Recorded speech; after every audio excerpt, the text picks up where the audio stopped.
Počúvaj, Mirko, a to takéto veci vy už ako v škole preberáte? Čo keby len to, počúvaj, čo sa tam deje teraz už. Máme nové osnovy. No len toto.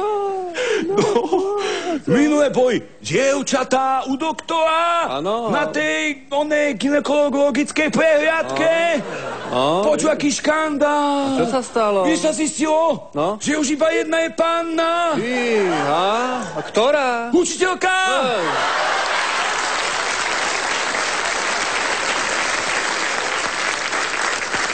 Keď sme už pri tých babách, počúvaj, no, ako máš frajerku nejakú, darí sa ti v škole, čo? No, počúvaj, všetky baby celej školy za mnou behajú. Fúha, a to, ako to robíš? Kladnem im 10. Ale no tak. Som myslel, že mi dáš nejaký tip normálny. No dobre, ale tak venujme sa teda škole ďalej.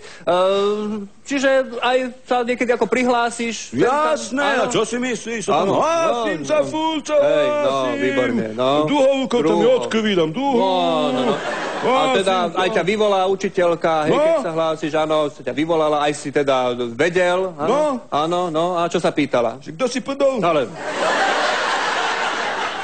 keď už sa nejaké normálne veci pýta, to už asi nevieš, čo? Aj nie, doma sa hlásim, prosím ťa. Áno, minule na Slovenčine som sa prihlásil, aj ma vyvolá, aj som vedel, aj som 5 dostal. No tak ale toto, to ako je možné, tomu nerozumiem. No lebo hovorila, že máme povedať vetu, v ktorej sa dvakrát zopakuje slovo pekne. No, a čo si povedal? No povedal som to, čo povedala mama večer otcovi, keď prišiel domov ožratý. Čo mu povedala? Pekne, kúva, pekne. No.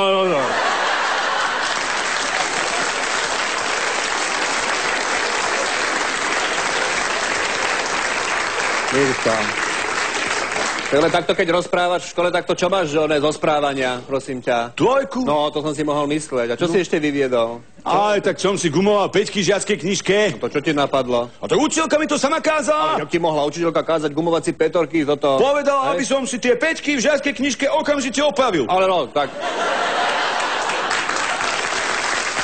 Počúvaj, ja si skôr myslím, že tebe by sa zišla taká etická výchova. Skôr, no, vieš čo, takéto. Ja som sa prihlásil na náboženstvo. No, s Bohom, no. No? A ako to tam prebieha s tou sestrou predstavenou? No, mne žiadnu sestru nikto nepredstavil. Ale nie, myslím, ako radovú sestru, tak akože... Rada nepoznám žiadneho. Ale no tak, ako sa volá tá učiteľka, čo vás učí? Jaj, Batman! Chodí takom černom, tak ju voláme Batman, neviem, na čo to má ten kostým.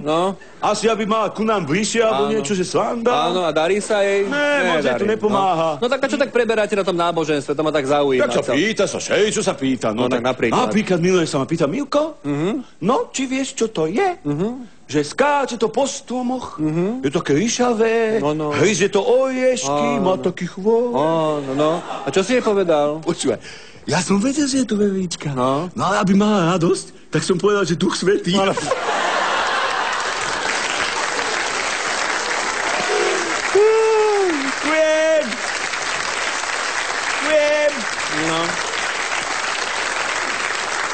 No dobre, no. No a čo ešte teda na tom náboženstve? No ešte napríklad také, že prečo je policajt kladný a zlodej zápolný? Aha, to si mal ako vysvetliť, hej? No a ako si to... No tak policajt je kladný, lebo kladie otázky. Áno.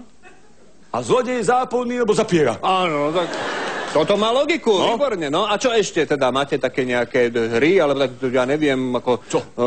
Ja neviem, mňa by tak strašne zaujímalo, Mirko, vieš, posledný uragán je toto, veď to vieš. Áno. Že by si konečne povedal nejaký predmet, z ktorého si mal lepšiu známku ako 5. Čo? Mám. Hej? Z výtvarnej? Iha, a čo? Štvorku? No si viem predstaviť, čo si nakreslil. A nie, to, čo si ty myslíš, to som nakreslil riaditeľovi na 2. A tak, áno. Ale na výtvarnej sme mali nakresliť, ako si predstavujeme koniec sveta. Koniec sveta, no a čo tak som nakreslil 28 prázdnych štvorčekov. Tak si predstavuješ koniec sveta? Ja nie. Ale som našiel sestre na stole taký kalendár. Ona každý mesiac si tam urobí 5 krížikov. A jeden mesiac neurobil ani jeden. A povedal, Ježiš Mária, to je koniec sveta. Radšej už povedz nejakú básničku na záver. No, tak nejakú peknú.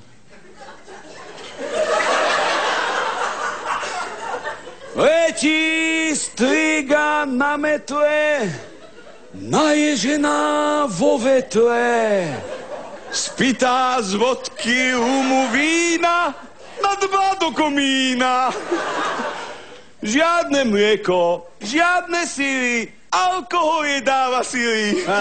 Malý Mirko! Ďakujem.